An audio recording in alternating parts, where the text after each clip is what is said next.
Hey guys, welcome to another episode of Next Level Lifestyles.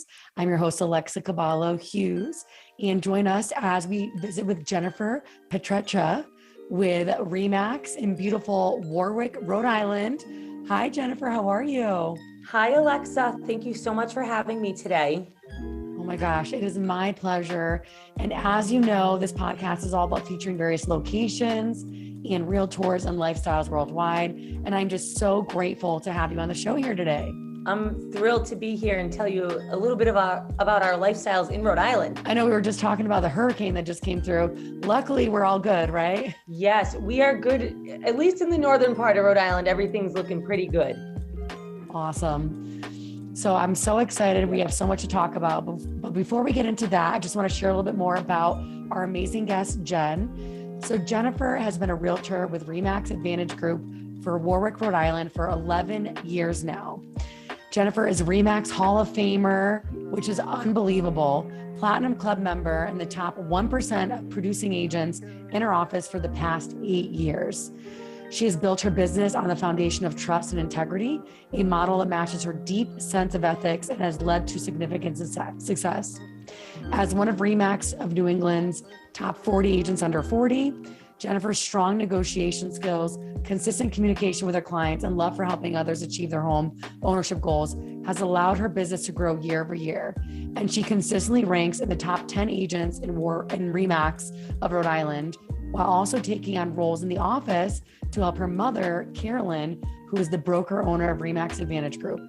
She is the agent development manager in the office, mentoring agents at all different levels of their business to help them succeed.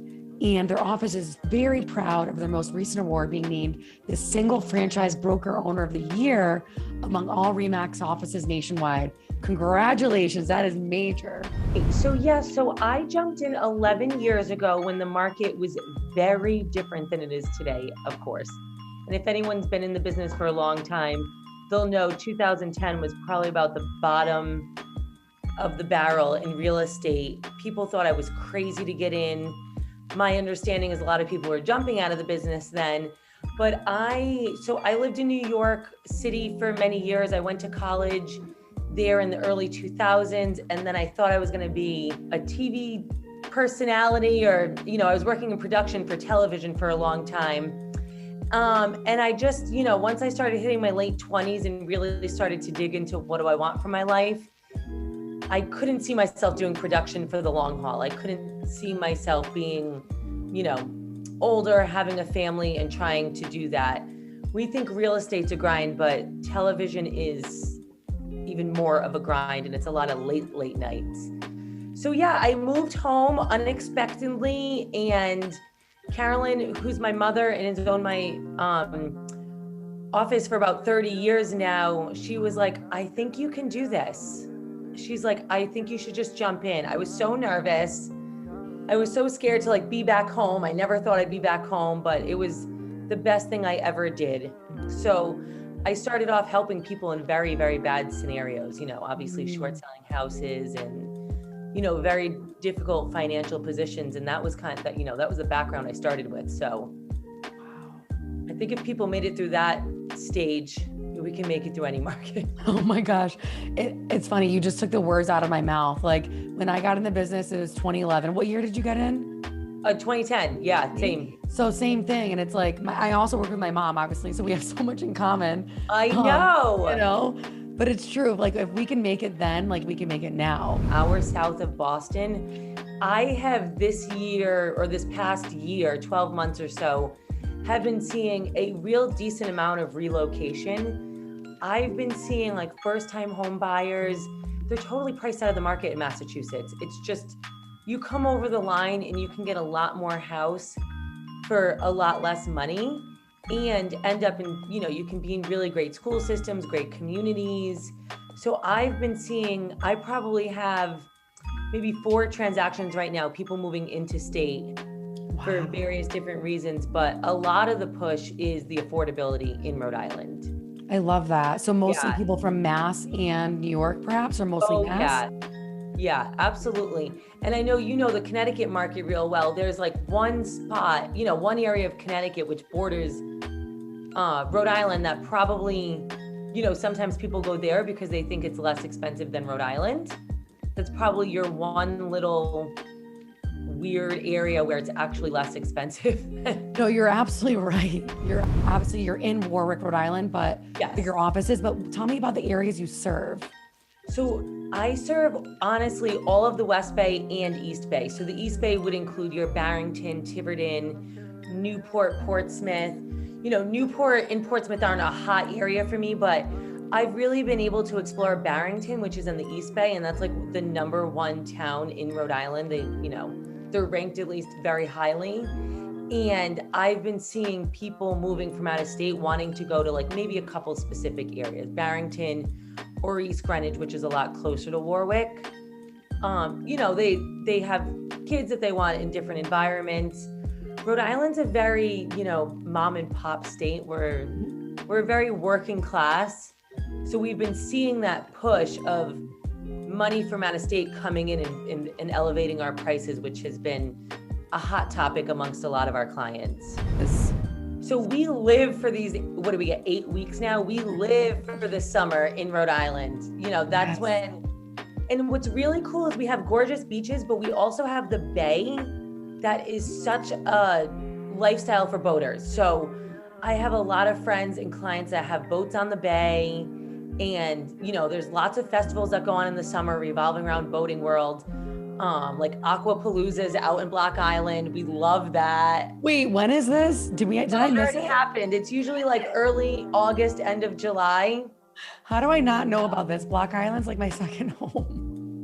And we need to meet out there. I saw you out there and I was definitely having FOMO. So we'll put that on our radar. But yeah, so the beaches, we live for it. Clam cakes, chowder, being by the water.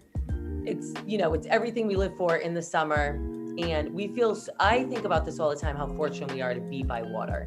Oh. So that's definitely our big, even if you're in Providence, which is such an awesome city, you're so close to the bay and little private beaches that people don't know about. But when you have a realtor like me who can tell you all about them, it's helpful to get people acclimated.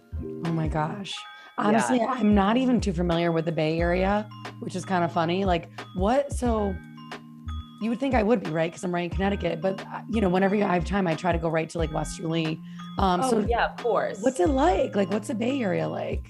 It's so great. So Carolyn, my mother, she actually just bought a little beach house last year in this area called Potawatomi.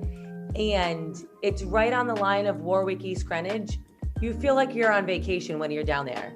We're down there all the time on the weekends. You can just pop in. It's convenient. You pop down for, it takes you 10, 15 minutes to get there. You can be on the beach. They're small beaches, right? They're like little beaches on the bay. Nobody's ever there though, because they don't know about them.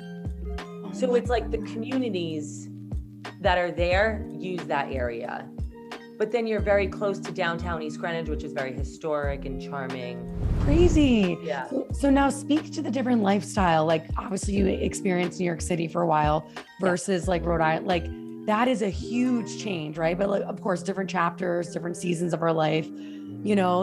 Talk to us a little bit about some of like the pros and cons. Yeah. That's why I was so scared. I went from this big hustle bustle of, the greatest city in the world, which I will still hold true to that. And, I was nervous. I was moving back to, to my hometown, that can always feel a little defeating. But to answer that question, honestly, I started to create my own lifestyle within the real estate business. And I think the real estate business allowed me to grow as a person more than I even probably know sometimes. So I am very fortunate to have, the lifestyle I live with, like my friends from my hometown, and they're super close to me, but we usually stay in certain areas when we go out because they all have kids, and we keep it close and barbecue and go hang by the pool. But then in real estate, I've been able to meet so many different business owners. And Barrett and I met in Providence, and I love Providence. It feels like such a small city, but it packs such a big punch in the fact that it's artsy, it's historic. You can really walk around. You can be on Federal Hill, dining al fresco, and then get yourself to the theater all in the same night. And it's really, you know, it's like New York City, like minus 110, but it's great. You know, not as many people in the city, but there's a lot to do. So if you want me to get specific, like your Cranstons, your Warwick, West Warwick, you know, your Kent County areas are more affordable for your first time home buyer or somebody moving into the state. And then as you kind of branch out, you get towards the beach areas, your taxes are way lower, but your prices are higher. So you're going to get a little less for your money. So if somebody wanted like a little cottage on the water at $384, $390, you could get something on the bay. You could definitely not get something on the ocean. And speaking of the ocean, like, so how true is it that most people have to have flood insurance in Rhode Island? Yeah, pretty true. Well, only really close to the water. Got it. And then there's some neighborhoods or towns that are just a lot lower, which seems hilarious because we don't really even have hills in Rhode Island. I mean, we're very flat. So there's communities, you know, if I use Narragansett as an example, there are many communities you can be in where you don't need flood insurance and you're like within a mile of the water. Dang. So you've got to be really, really close to the ocean, or you might just have a lower, you know, you guys might be at a lower altitude, which seems crazy in Rhode Island, but you know, the FEMA maps changed after we had this great flood in 2010. So that kind of jammed some communities up. Thank you, my dear. So that being said, where can everybody find you if they want to connect? Yes, so everybody can find me. Do you want me to say my stuff out loud? Sure. Okay. So on Instagram, check me out. I've been doing some pretty good marketing on my Insta. Hold on, I got to bring up my tags. How embarrassing. Oh no, I think I have it. It's Jen Petreccia, right? Yeah, so I'm basically Jen Petreccia on everything. So Instagram would be at Jen Petreccia. That last name is Petreccia. Facebook, it's at Jen Petreccia Realtor. And then just to keep everything real uniform, my website is www.jenpetreccia.com. Oh my God, Jen. You are the best, my friend. It's been so much fun hanging with you. I think so highly of you and your mom. I'm so happy to be here. Oh my gosh. Right back to you and your mother. And again, I'm so excited for you with your upcoming wedding. Thank you. And I just can't even thank you enough for spending some time with us here today. I appreciate it. Thank you so much. Oh, my pleasure. Next level. Yeah, next level. Thank you all so much for joining us for another Next Level Lifestyles, where we connect you with various locations, realtors, and lifestyles worldwide. Thank you, Jen. Bye. Thanks, Alexa. Bye.